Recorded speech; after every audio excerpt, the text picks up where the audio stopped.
Gracias por acompañarnos esta noche en I24 News en inglés. Soy Nicole Sedek, transmitiendo en vivo desde Tel Aviv con las últimas actualizaciones en el día 30 de la guerra con Irán. Un misil balístico iraní disparado hacia el sur de Israel hirió al menos a 11 personas cerca de Beersheba esta tarde. Las lesiones fueron causadas por escombros y ondas de choque después de que el misil aterrizara en un área abierta no muy lejos de algunas casas residenciales. Mientras tanto, el ejército israelí dice que continúa con su respuesta, atacando más de 140 objetivos iraníes relacionados con la infraestructura de misiles balísticos en el último día, incluyendo sitios de lanzamiento y sistemas de defensa aérea. El IDF cree que en los próximos días habrá atacado todos los sitios industriales militares de Irán. Aún así, con un banco de objetivos restante en Irán, la coordinación entre Estados Unidos e Israel es fuerte. De hecho, la jefa del CENTCOM de Estados Unidos, la general Brad Cooper, estuvo hoy en Israel para reunirse con el jefe del Estado Mayor de Israel, Eyal Zamir, y discutir esta campaña militar conjunta en curso. Muchas novedades que seguir analizando. Y me acompaña en el estudio Jacob Lapin, analista de seguridad y conductora de Lapin Assessment, así como Neri Silver, asesora del Israel Policy Forum y conductora del Israel Policy Pod. Caballeros, gracias por acompañarnos. Día 30 de esta guerra en curso es casi difícil de asimilar, pero seguimos viendo esta coordinación conjunta. Y Neri, quería preguntarte, ahora que la jefa de CENTCOM está en Israel reuniéndose con la jefa del Estado Mayor de las Fuerzas de Defensa de Israel y haciéndolo público también, ¿qué indica todo esto después de un mes sobre cuán coordinada está realmente esta guerra en este momento? Bueno, es una señal clara de que la coordinación sigue siendo fuerte. Y ha sido así incluso antes de que comenzara la guerra, planificando con meses de anticipación antes del 28 de febrero y el lanzamiento de lo que realmente es una ofensiva conjunta histórica y sin precedentes por parte de Israel y Estados Unidos contra Irán. Así que es otra señal más. El jefe de CENTCOM, el almirante Cooper, está aquí en Israel. Consultas con el jefe del Estado Mayor, Eyal Zamir. Un mensaje público contundente de que ambas partes siguen estando en sintonía y probablemente un mensaje sobre lo que podría venir en la próxima semana o dos. Sin duda es algo que seguimos monitoreando. Jacob, te diré que justo cuando salimos al aire, las fuerzas de defensa de Israel informaron que, mientras hablamos, están atacando objetivos en todo Teherán. Esto coincide con reportes en Teherán de apagones masivos, específicamente en la zona este de la ciudad. Ahora, se había informado que la infraestructura energética iraní estaba fuera de consideración, al menos por ahora, dado el ultimátum del presidente de Estados Unidos de que no vamos a hacer eso por el momento. Pero si algo fue atacado, ¿qué indicaría esto? ¿Podemos interpretar algo de estos reportes hasta ahora? Creo que es demasiado pronto para sacar conclusiones porque no sabemos exactamente qué fue lo que se atacó. ¿Fue esto deliberado? ¿Fue metralla? ¿Hay reportes? Perdón, los iraníes están diciendo que esto fue un pedazo de metralla. No conocemos toda la situación. También podría ser una especie de advertencia de que si no cooperan con la diplomacia de Trump, esto es solo una pequeña muestra de lo que podría venir. Pero todo esto es especulativo. Lo que sí podemos decir con certeza es que hay tres grupos de objetivos que han sido duramente golpeados en los últimos días. El primero son esos lanzadores móviles de misiles, esos camiones que están escondidos por todo Irán, especialmente en las montañas. Y son ellos los que parecen ser responsables de la mayoría de los lanzamientos de misiles que seguimos recibiendo, aunque ya son menos de 10. Estos son camiones que están siendo cazados continuamente por los aviones y drones de la Fuerza Aérea de Israel. La segunda familia de objetivos es el programa nuclear iraní. Recientemente vimos que se atacaron algunos objetivos muy interesantes. El sitio de plutonio de Arak, que produce agua pesada y fue reactivado después de junio, según indicó la inteligencia. Escuchamos eso del portavoz de las Fuerzas de Defensa de Israel esta mañana. Y otro sitio en la ciudad de Yazd que es responsable de enriquecer uranio. Ese también fue atacado. Y también la industria de producción de misiles iraní y, en general, el complejo militar industrial al que te referiste. Esto, al final del día, es el efecto más duradero. Destruir la capacidad del régimen iraní para producir armas es lo más difícil de recuperar para ellos, especialmente cuando todo va a ser monitoreado, presumiblemente, por Israel después de la guerra.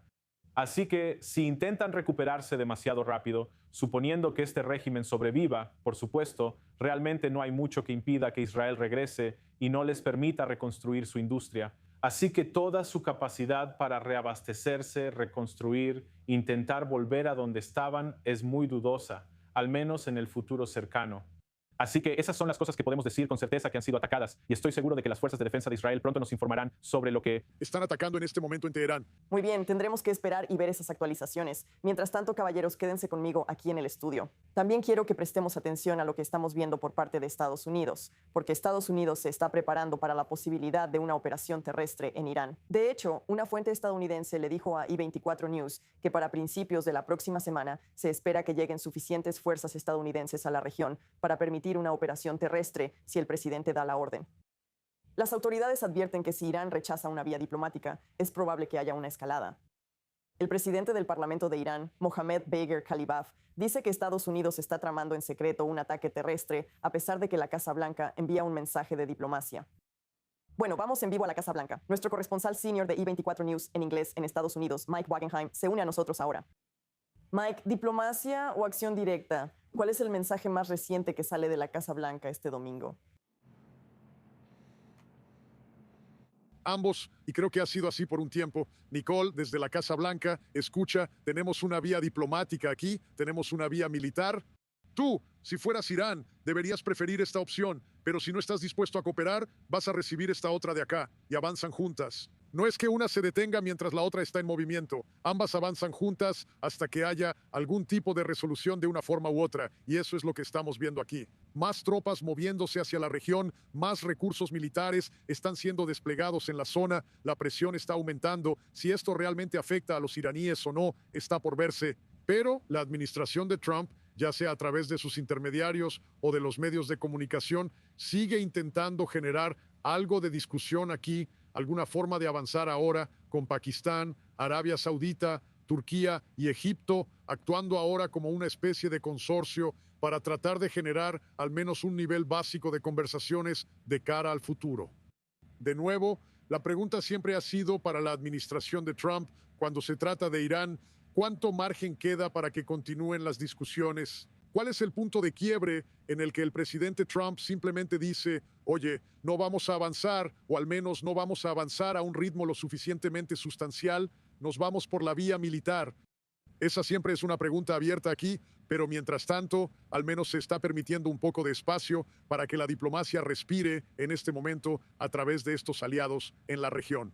Mike, cuando se trata de esta amenaza de presión militar y la posibilidad de que una operación terrestre pueda comenzar en Irán, ¿qué cambiaría la presencia de tropas en el terreno en cuanto a la perspectiva pública de esta guerra y cómo se está desarrollando todo donde tú estás en Estados Unidos? Bueno, mira, esto ha sido difícil para el presidente Trump porque la guerra no es particularmente popular, especialmente entre los demócratas, así que eso era de esperarse. Pero también está perdiendo algo de apoyo republicano, incluso entre los moderados en el Congreso. Los más duros siguen con él, pero su base MAGA, muchos, algunos lo apoyan, algunos apoyan el esfuerzo. Sin embargo, otros dicen, oye, aquí se nos hizo una promesa. Nada de guerras extranjeras, nada de intervención, enfoque en el país, y así sucesivamente. No está ganando puntos con ellos, con esta excursión en particular, como él la llama. Sin embargo, tropas sobre el terreno, eso es otra cosa. Ahora estás hablando de vidas adicionales, de recursos adicionales en un momento que es realmente delicado políticamente para el presidente Trump y los republicanos en este momento.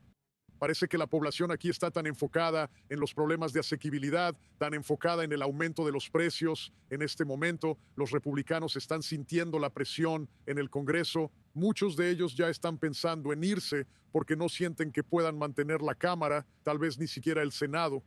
Y por lo tanto, empiezas a ver que los precios del petróleo no solo suben, sino que el proceso de una operación terrestre hará que esta guerra se prolongue por semanas, meses, quién sabe, ya sabes cómo se ponen las cosas en Medio Oriente. Empiezan a encontrarse con los mismos atolladeros que hemos visto antes. Eso podría ser fatal políticamente para el presidente Trump. Así que por ahora, avanzando con cautela, de nuevo, dejando que la diplomacia al menos tenga oportunidad de funcionar aquí y asegurándonos de que Irán siga sabiendo que si no resulta, pagarán algún tipo de precio. La pregunta es, ¿cuál será el precio aquí para el presidente, la administración y los miembros del servicio estadounidense que estarán operando en el terreno? Mike, otro acontecimiento hoy es el hecho de que la Guardia Revolucionaria Islámica ahora está amenazando con atacar universidades estadounidenses y vinculadas a Israel aquí en Medio Oriente, después de un ataque reciente a una universidad iraní. ¿Cómo están reaccionando o respondiendo ahora estas universidades estadounidenses a estas amenazas? Vimos que la Universidad Americana de Beirut anunció que iba a pasar a clases en línea. Imagino que eso se va a repetir aquí. Sabes, Irán no tiene los misiles más capaces o precisos para empezar, así que no estoy exactamente seguro.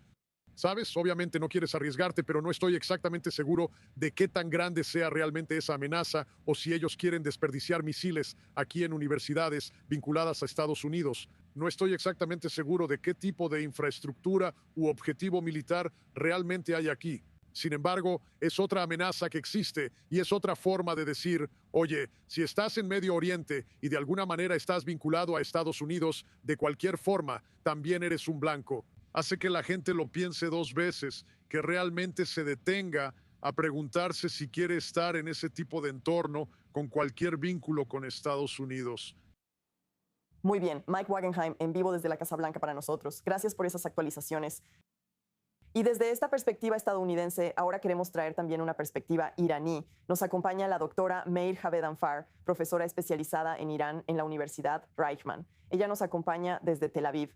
Ahora, doctora Javedanfar, el presidente del Parlamento de Irán, Khaliva, dice que las fuerzas iraníes están esperando que las tropas estadounidenses lleguen al terreno para prenderles fuego. Esa es una cita del presidente del Parlamento. Mientras las tropas estadounidenses están aumentando su fuerza, uno tendría que imaginar que Irán también se está preparando. Pero, ¿realmente están preparados para una ofensiva terrestre de Estados Unidos? ¿Qué tan bien entrenados están? ¿Están los soldados iraníes preparados para este momento?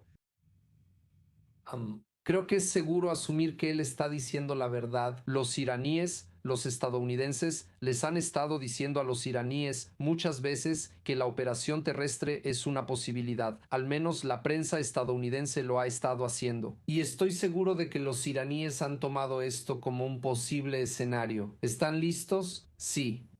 ¿Qué tan buenos son? La última vez que los iraníes tuvieron una operación terrestre o enfrentaron una invasión fue en 1980 cuando Irak invadió Irán, y las experiencias que reunieron de esa guerra de 8 años tienen algo de experiencia limitada en la guerra terrestre.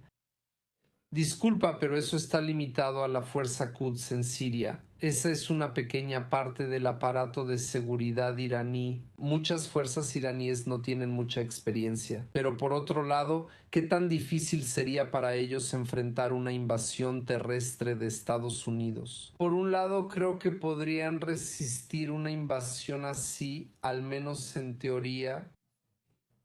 Tienen suficientes fuerzas. Tienen fuerzas regulares que el Reino Unido puede enviar al Medio Oriente.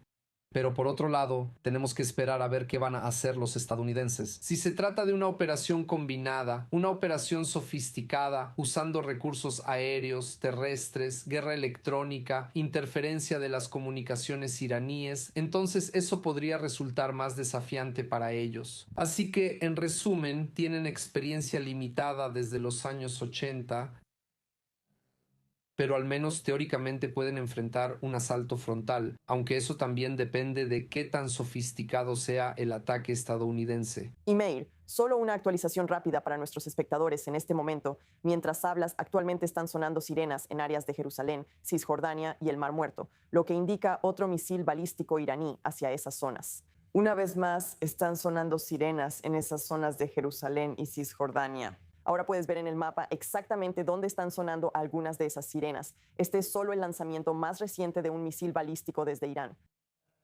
Regresando contigo, doctora Meir Javedanfar, mientras esperamos ver alguna actualización sobre este último lanzamiento desde Irán, una de las preguntas principales cuando hablamos de escalada o diplomacia es quién está tomando las decisiones.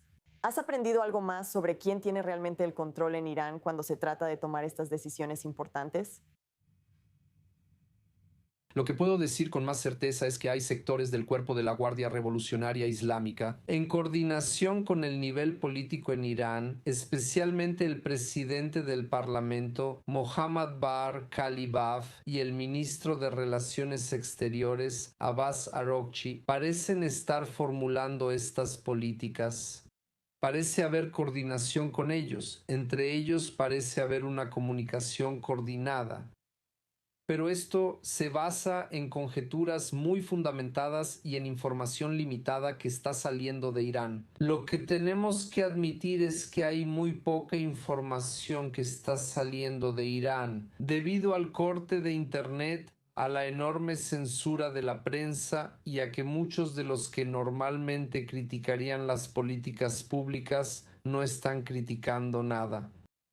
Así que realmente es difícil tener información válida de primera mano. Lo que tenemos es información de la oposición, información de canales en el extranjero, en la diáspora, como Irán Internacional y BBC Persa. Y eso nos dice que hay un sistema, está funcionando. Está funcionando bien, está pensando estratégicamente, está escuchando todos los diferentes puntos de vista, tanto los que se oponen a su política actual como los que la apoyan. Simplemente no lo sabemos, pero lo que sí sabemos es que el régimen está tomando las decisiones y una de esas decisiones será que no renunciará al estrecho de Hormuz. La República Islámica lo ve como un gran logro. Los responsables de la toma de decisiones en Irán lo ven como un logro que puede llegar al corazón de Estados Unidos económicamente, algo que los misiles de Irán no pueden hacer. Y además, mientras más hablamos sobre el estrecho de Hormuz, sobre abrir el estrecho de Hormuz, menos hablamos sobre un cambio de régimen. Y esto es algo que los responsables de la toma de decisiones en Irán ven como otro logro fenomenal. Al bloquear el estrecho de Hormuz, porque eso parece ser, eso ha cambiado el objetivo de la invasión de derrocar al régimen a abrir el estrecho. Muy bien, doctora Meir Javed Anfar, una perspectiva muy importante como siempre. Gracias por acompañarnos esta noche en I24 News.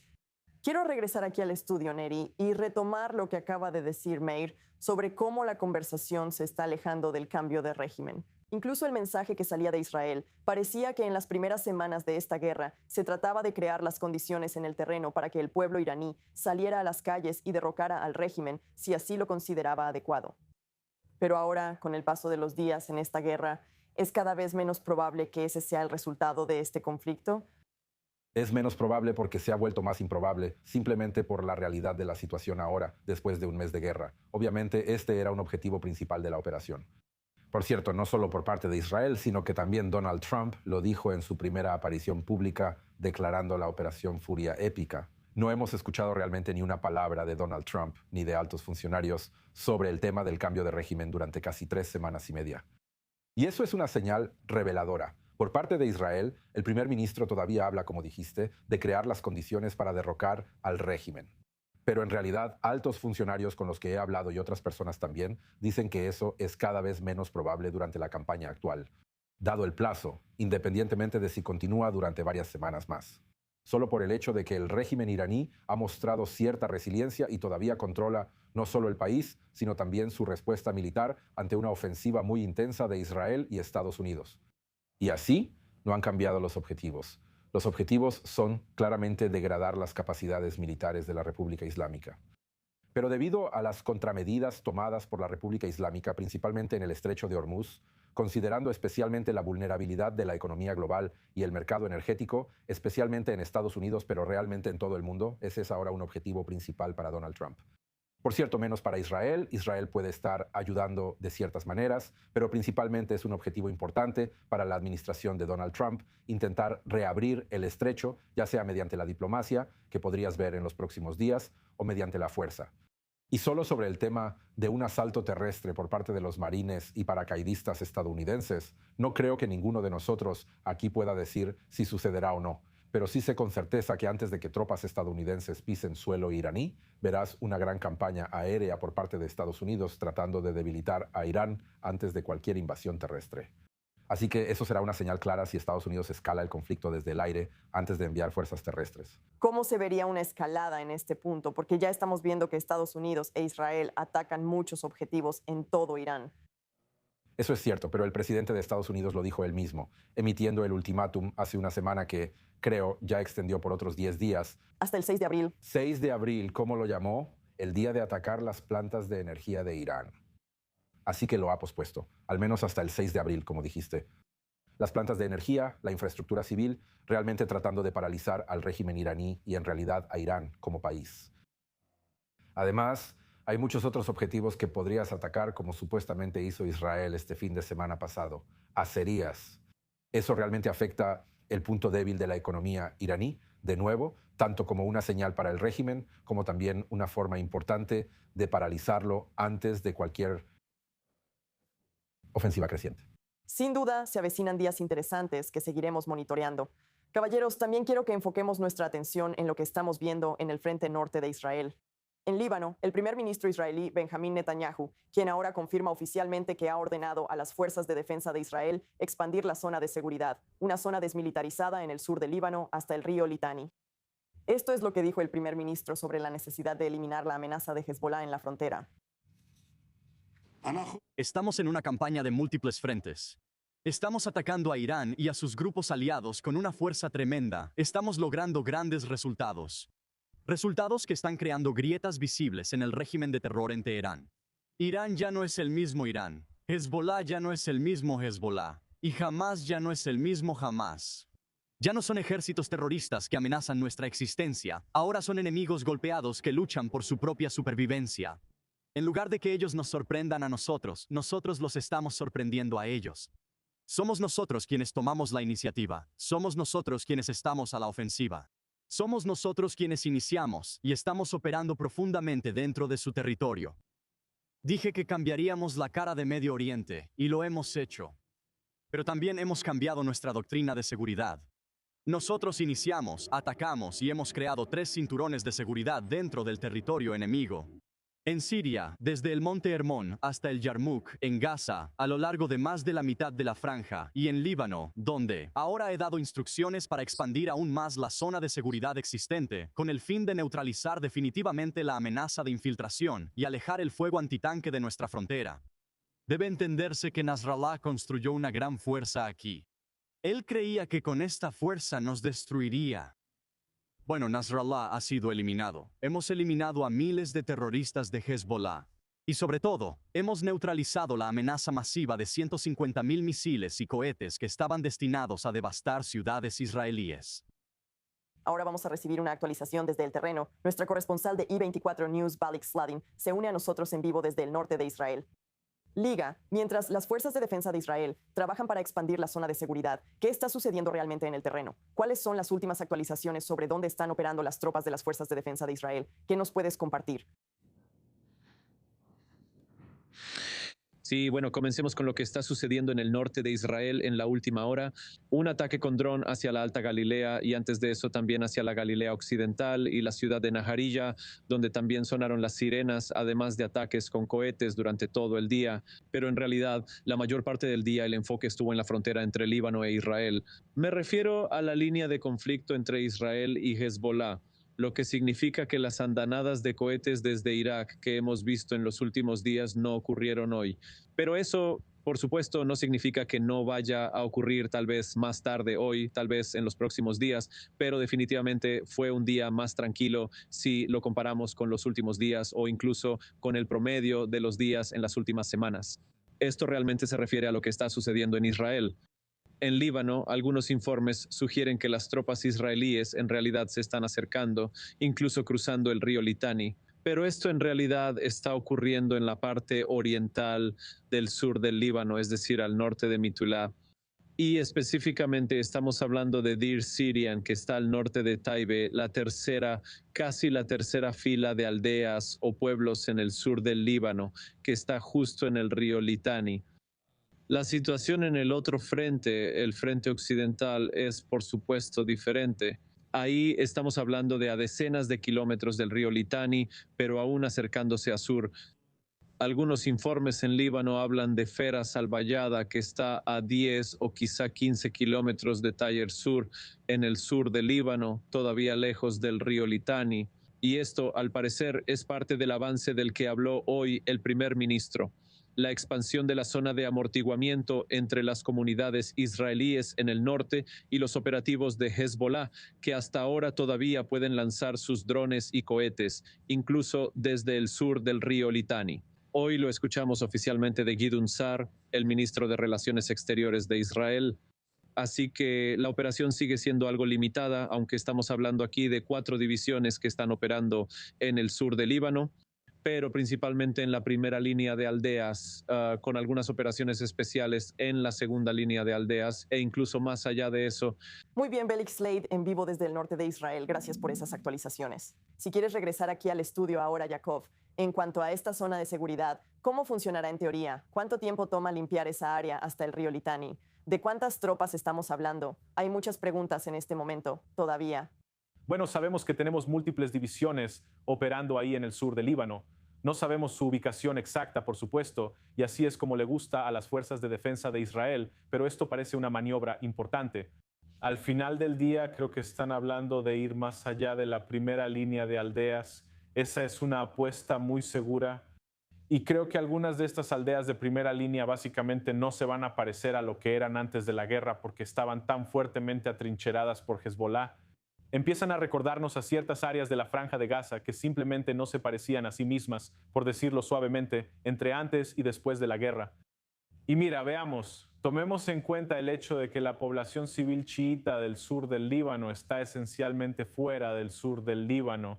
Evacuaron al escuchar los llamados de las fuerzas de defensa de Israel para evacuar, así que Hezbollah se ha quedado en gran parte sin sus escudos humanos.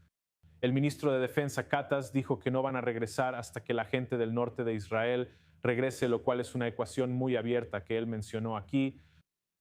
Esto parece una verdadera especie de reconfiguración del sur del Líbano. Ahora la zona de seguridad claramente va a ser ampliada. No sé por cuánto tiempo. No sé cómo se va a ver, pero sin los civiles chiitas va a ser una situación diferente a la que tuvimos en los años 80, donde todas las aldeas que estaban bajo el control de Hezbollah eran puntos de fricción con la idea de que esas escenas no necesariamente van a regresar. No puede ser otra repetición de eso. Muy bien, tenemos mucho más de qué hablar. Quédate con nosotros aquí en el estudio. Vamos a una pausa muy rápida, pero no te vayas. Sigue con nosotros en i24 News.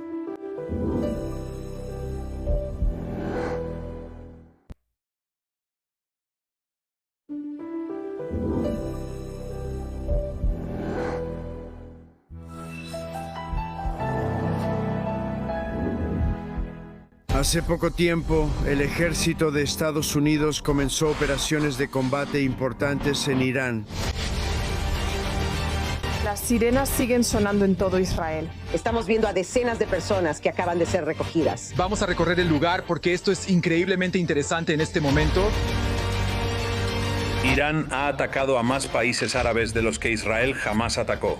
Dios mío, de verdad, están arremetiendo contra toda la región y en realidad eso les salió mal a los iraníes. Hezbollah cometió un gran error al atacarnos. Tenemos la capacidad de aguantar mucho más que eso. Lo haremos.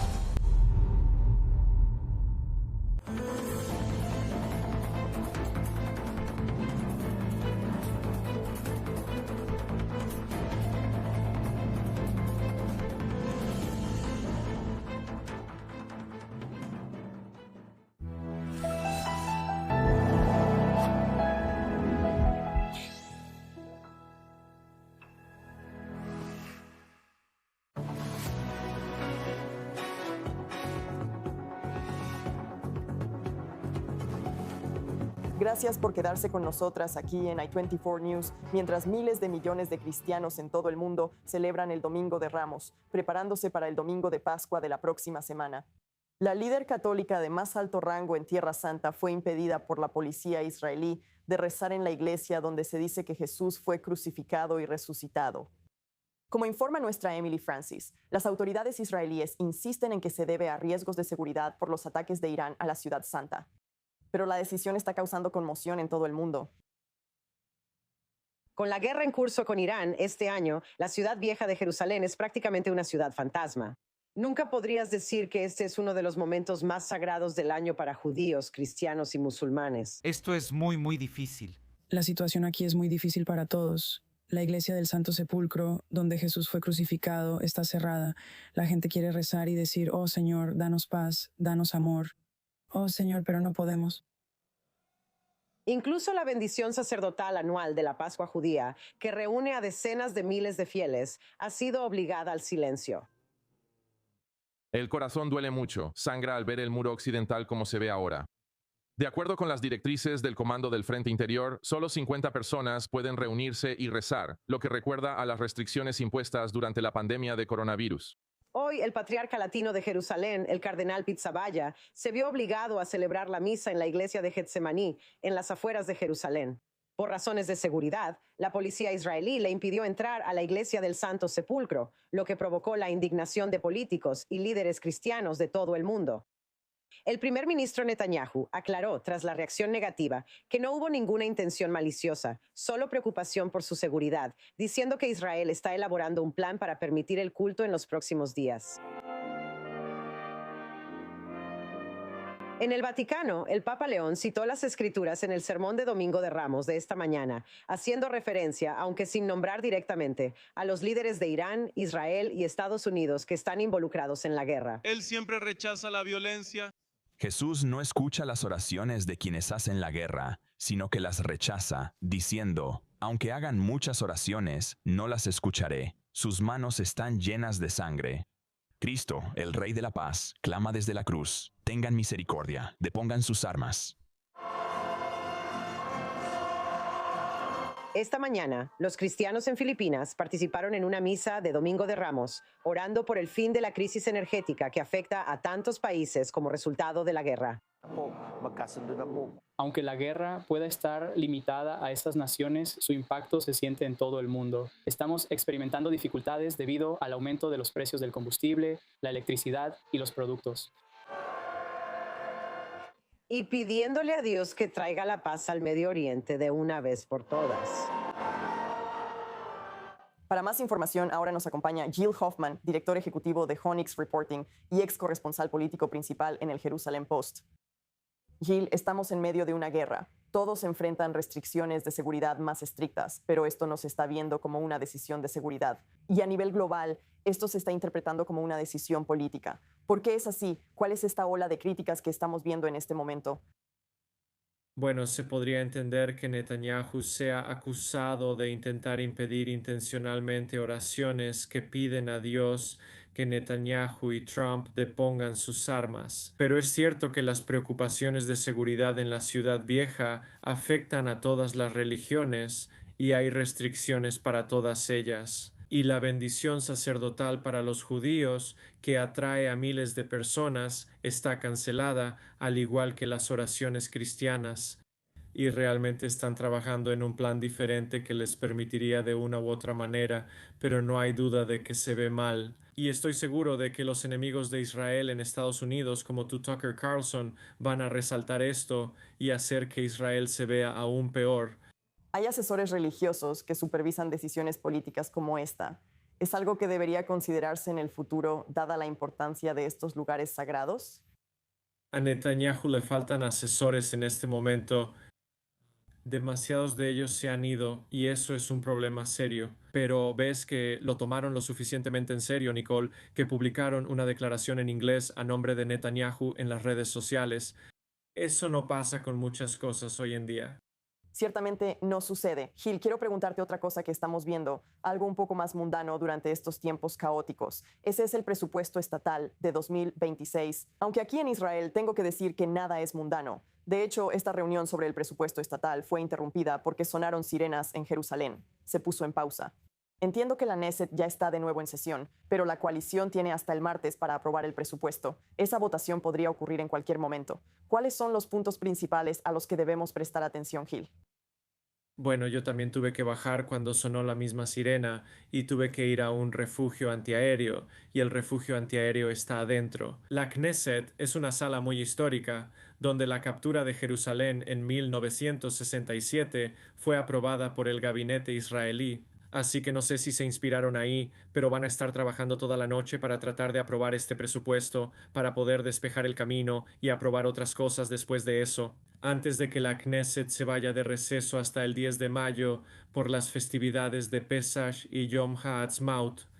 Para responder a tu pregunta, Nicole, hay muchas cosas controvertidas en ese presupuesto que creo que mucha gente que nos está viendo aquí quizá no entienda del todo. Estás hablando de 56 millones de shekels para fortalecer la identidad judía, 49 millones para evitar que los alumnos abandonen las yeshivas para irse a las fuerzas de defensa de Israel y 59 millones de shekels, subsidio para escuelas que no enseñan el plan de estudios básico, lo que significa que están recibiendo este apoyo financiero para no enseñar inglés.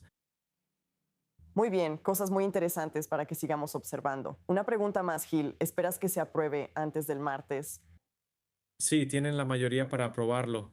Y lo que esto hace, Nicole, es que permite que el gobierno dure todo su mandato, lo cual no ha sucedido, como señaló hoy el ministro de Finanzas, desde el gobierno del 84 al 88, y ese fue un gobierno de unidad con dos primeros ministros de dos partidos diferentes, así que eso solo muestra lo raro que es esto. Muy bien, Gil Hoffman, es un gusto tenerte con nosotras como siempre. Gracias por acompañarnos en I24 News.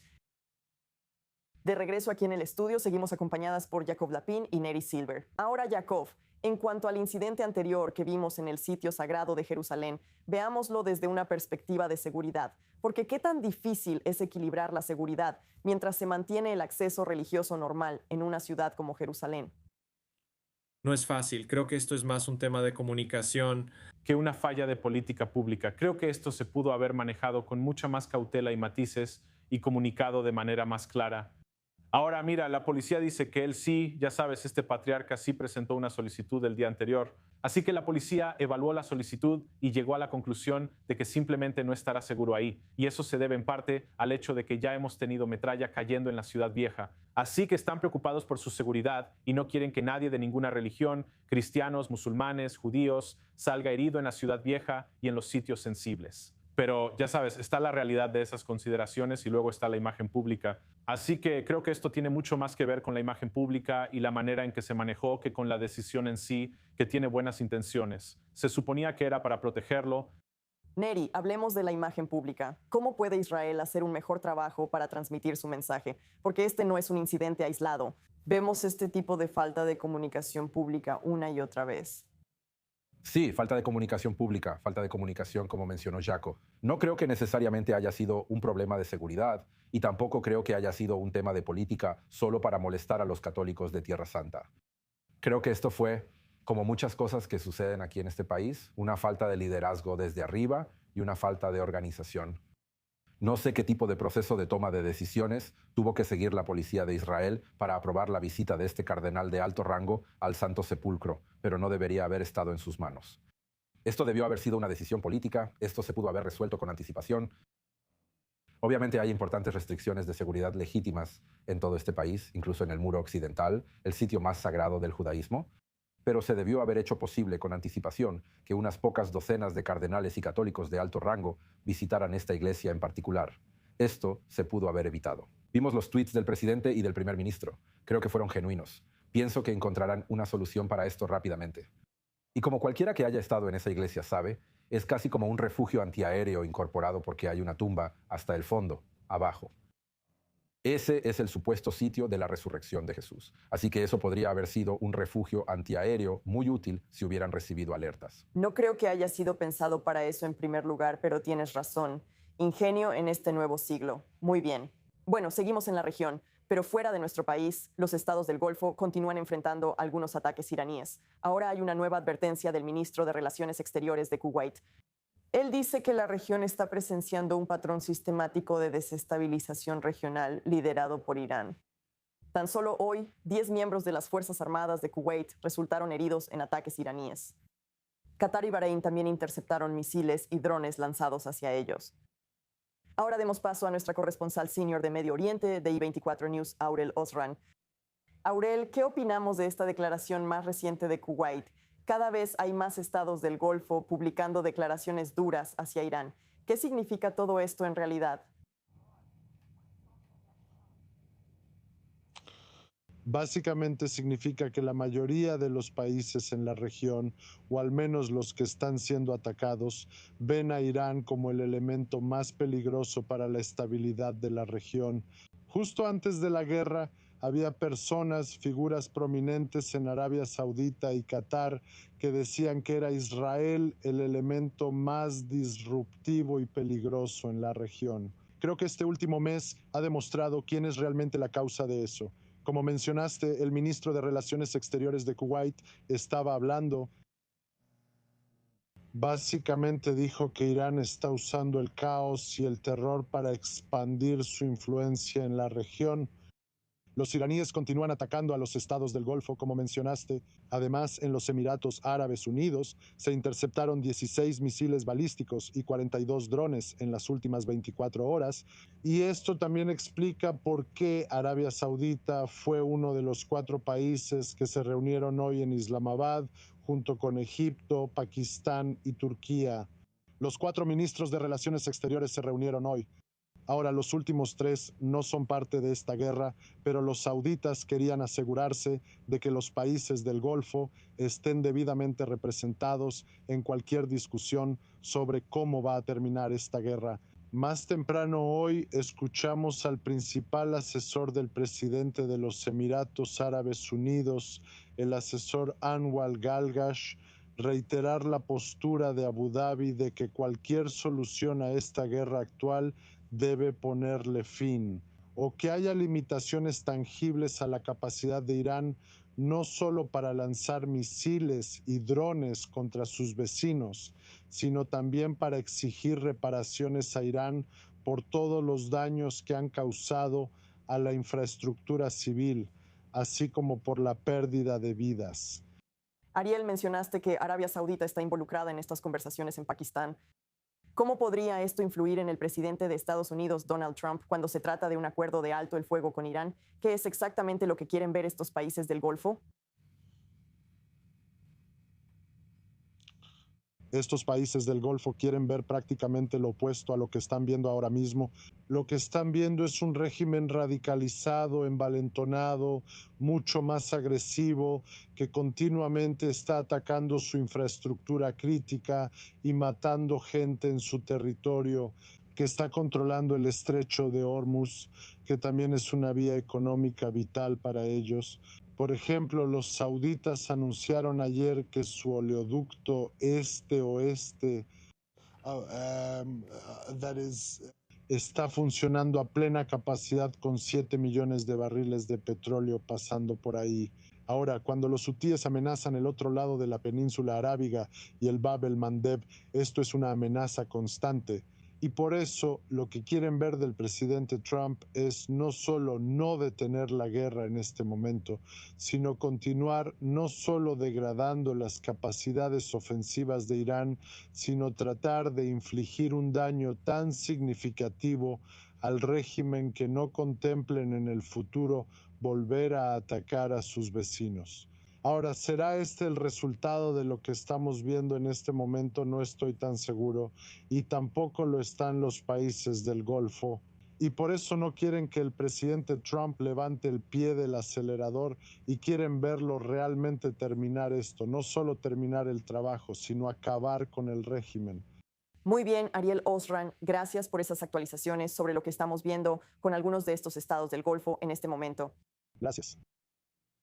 El líder supremo de Irán ahora está recurriendo a Irak, al menos oficialmente.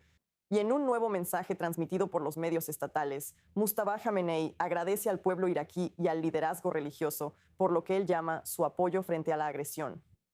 Pero al mismo tiempo, las milicias respaldadas por Irán en Irak están intensificando sus ataques contra los kurdos, atacando la casa del presidente regente del Kurdistán, Netervan Barzani. El ataque con dron fue condenado por Irak, Francia e incluso por el ministro de Relaciones Exteriores de Irán, quien lo calificó como un acto terrorista. Pero estas milicias se considera ampliamente que operan con el respaldo de la Guardia Revolucionaria de Irán. Nos acompaña para hablar más sobre el tema Antifad Kambar, presidenta del Consejo de Acción para la Protección Kurda en Washington. Es ex vocera y ex viceprimera ministra de Irak. Antifad, ¿hasta qué punto este ataque con dron más reciente supone una escalada? Las milicias respaldadas por Irán han atacado la región del Kurdistán en el norte de Irak más de 400 veces. Entonces, ¿esto realmente cambia el cálculo de alguna manera? Te diré una cosa, Nicole. Los iraníes han cruzado todas las líneas rojas y cometido toda clase de actos de agresión y crímenes atroces. Esto es un ataque contra la soberanía de Irak. El presidente de la región del Kurdistán es parte de la constitución iraquí. Y eso te muestra que esas personas no están haciendo estos ataques por objetivos o estrategia militar, sino que son objetivos convenientes y fáciles. Y también la agresión que tienen dentro de ellos la quieren usar contra cualquiera. Duhok, por cierto, donde está la casa del presidente del Kurdistán, la ciudad de Duhok, no hay estadounidenses y no tienen defensa aérea. Así que se puede decir que este es un ataque cobarde que es completamente inaceptable. Pero los iraníes siempre recurren a la negación plausible. Bueno, hablemos de eso porque eso es lo que estamos viendo del ministro de Relaciones Exteriores de Irán, Abbas Araghchi. Él está condenando este ataque, pero estas milicias se considera ampliamente que operan con el respaldo de la Guardia Revolucionaria Islámica. Entonces, ¿quién tiene realmente el control aquí? Bueno, el Kitab Hezbollah es quien está detrás de la mayor parte de esta violencia y de estos ataques, y están dirigidos directamente por los llamados asesores de la Guardia Revolucionaria iraní. Básicamente son los controladores de facto de estas milicias. Y como dije, están atacando a civiles, atacan al Estado iraquí, atacan la sede de inteligencia iraquí, atacan la sede de contraterrorismo. Así que esto es como una guerra civil entre el Estado iraquí y el pueblo iraquí contra esas milicias que son dirigidas directamente por el CGRI de Irán. ¿Y qué hay de esta declaración escrita del nuevo líder supremo de Irán? ¿Cómo se está interpretando esto en Irak? Eso te muestra que esas milicias, bajo la cobertura de las fuerzas de movilización popular, básicamente usan a las fuerzas de movilización popular como parte del gobierno iraquí, las ideas del gobierno iraquí y el financiamiento del gobierno iraquí para atacar a los estadounidenses. Y el gobierno iraquí emitirá alguna condena contra autores desconocidos. Nadie menciona nombres, nadie es arrestado. Cuando Estados Unidos responde y ataca a las milicias, el gobierno iraquí hace este escándalo diciendo que están atacando a las fuerzas de movilización popular, que son parte de las fuerzas de seguridad iraquíes, lo cual es una total mentira. Y este juego no debe continuar, pero muestra lo mal que está funcionando este juego. Con el apoyo de Mustafa Yamenei, si es que sigue vivo, o de quien esté a cargo, y favoreciendo a esas milicias como si ayudaran a Irán en su agresión. Intifat Kambar, es un gusto tenerte con nosotros en I24 News como siempre. Muchas gracias. Gracias. Estamos de regreso aquí en el estudio. Yaakov, hay una nueva declaración ahora de la Agencia Internacional de Energía Atómica sobre los ataques más recientes de los que hablábamos antes. ¿Qué nos dice la IEA? ¿Qué indica esto sobre la situación actual dentro de Irán? Mira, no es una gran noticia, pero lo que están haciendo es confirmar lo que estábamos diciendo. Ellos dicen, basándose en un análisis independiente de imágenes satelitales, que confirman que la planta de producción de agua pesada en Knodab, que está en la zona de Arak, como decíamos, ha sufrido daños graves y ya no está operativa. La instalación no contiene material nuclear declarado, así que esa es la planta de agua pesada de Arak. Básicamente, esto es un camino paralelo hacia las armas nucleares. Tienes las instalaciones de enriquecimiento de uranio, ya sabes, todos los sitios que ya conocemos, Qom, Isfahan y Natanz. Todo eso trata de enriquecer uranio hasta que tienes suficiente y a un nivel altamente enriquecido para crear bombas nucleares. Este es un camino paralelo, el plutonio. Llegas a eso a través del agua pesada. Ahora, este sitio fue atacado el 27 de marzo. Las fuerzas de defensa de Israel han confirmado el ataque. Dijeron que lo atacaron después de ver información de inteligencia tras la guerra de junio, cuando también fue atacado en junio, que los iraníes básicamente estaban empezando a reconstruir el sitio y sintieron que era el momento adecuado para golpearlo de nuevo. Así que ahora probablemente ha sido aún más dañado, y esto está eliminando el camino paralelo hacia las armas nucleares. Neri, en cuanto a la etapa de la guerra en la que estamos ahora, hemos escuchado que Israel está golpeando fuertemente las capacidades militares. Y ahora, con estos grandes ataques también contra las capacidades nucleares, ¿qué indica esto respecto al plazo de semanas, entre comillas, sobre cuánto tiempo puede durar esta guerra si seguimos eliminando estos objetivos principales? Bueno, esto te muestra lo larga que es la lista de objetivos, ya que apenas después de 4 semanas están llegando a estos objetivos tan serios y centrales. Pero en realidad, creo que tanto para Israel como, por cierto, para Estados Unidos, hay toda una lista de objetivos. Y también están lo que llaman los objetivos críticos, objetivos muy importantes, los objetivos de importancia media y similares. Obviamente, Todos ellos en conjunto son importantes para el régimen iraní, pero hay un conjunto de prioridades que están siguiendo Israel y Estados Unidos en cuanto a la campaña aérea. Y estamos viendo que, ya sabes, el hecho de que esto haya sucedido este fin de semana pasado no es una sorpresa porque la guerra sigue en curso. Así que tanto Estados Unidos como Israel sabían que no se habría detenido, digamos, hace una semana, dado cómo ha continuado esta guerra.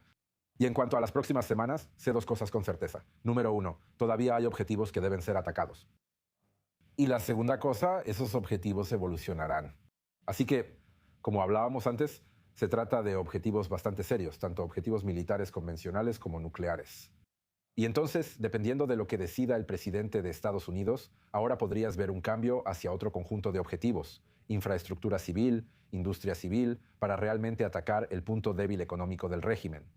Esa no es una decisión para nosotros ni para el primer ministro israelí o el jefe del Estado Mayor. Le corresponde a Donald Trump tomar esa decisión porque eso sería una gran escalada, especialmente en esta guerra y considerando los objetivos que hemos visto hasta ahora en el último mes. Eso no solo significaría algo para el régimen, sino también para el propio pueblo iraní, si el régimen llegara a colapsar después de la guerra. Jacob, en cuanto a este conjunto de objetivos, ¿tienes algo que agregar? Sí, solo nos estábamos preguntando qué estaba atacando las fuerzas de defensa de Israel en Teherán. Acabamos de recibir la información. El portavoz de las fuerzas de defensa de Israel dice que se lanzaron más de 120 municiones sobre sitios de investigación, desarrollo y producción de armas en Teherán, específicamente en la capital iraní. Están hablando de sitios para desarrollar componentes críticos para misiles balísticos. Así que eso es parte de la industria armamentista, la industria militar de la Guardia Revolucionaria Islámica y un sitio iraní de investigación, desarrollo y producción de armas. Así que todo esto se trata de atacar el complejo militar industrial iraní, esencialmente, y realmente tratar de eliminar su capacidad de reabastecerse, no solo ahora, sino también después de la guerra. Vimos que después de la guerra de 12 días, aunque Israel golpeó fuertemente las capacidades de Irán, ellos pudieron reconstruir esas capacidades mucho más rápido de lo que incluso las estimaciones iniciales preveían. Entonces, incluso con estas estimaciones iniciales de cuán fuertemente estamos golpeando su complejo militar industrial, ¿cuánto tiempo pasará hasta que tengamos realmente la evaluación completa de los daños de combate para saber cuánto daño se ha hecho en realidad? Va a pasar un tiempo, pero hay una gran diferencia entre la guerra de junio y ahora. La guerra de junio se centró principalmente en el proyecto de armas nucleares. Y el proyecto de misiles, sí, fue atacado, pero era más un objetivo secundario. Ahora es al revés. Ahora el programa de misiles es la máxima prioridad de las fuerzas de defensa de Israel. Y sí, están atacando los sitios nucleares, pero es un conjunto secundario de objetivos porque el programa nuclear realmente nunca se recuperó desde junio. El programa de misiles se recuperó rápidamente, de hecho se recuperó tan rápido que construyeron 1,000 misiles entre junio y la víspera de esta guerra, y estaban planeando llegar a 8,000. Ese es un arsenal que supondría amenazas existenciales para los centros urbanos israelíes, incluso sin una ojiva nuclear. Y por eso creo que ahora, ya sabes, nunca antes habíamos visto este tipo de ataque sistemático, no solo al arsenal de misiles y los lanzadores, sino también a las instalaciones de producción y los componentes que se fabrican. Eso no había sido atacado de esta manera en junio, ahora sí está siendo atacado, así que es una diferencia muy grande en el enfoque de estos ataques. Cuando se trata de este enfoque continuo, regresando a lo que acabas de decir, Neri, en esta etapa, ¿es principalmente Estados Unidos quien está tomando las decisiones y que Israel solo está siguiendo la corriente y aprovechando el tiempo que puede para atacar sus propios objetivos? No, creo que son ambos. Estados Unidos tiene su propio banco de objetivos.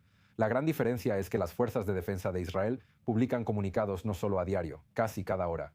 Y el ejército de Estados Unidos lo hace cada pocos días, si es que se digna a hacerlo. Así que tenemos menos claridad sobre lo que realmente está atacando Estados Unidos.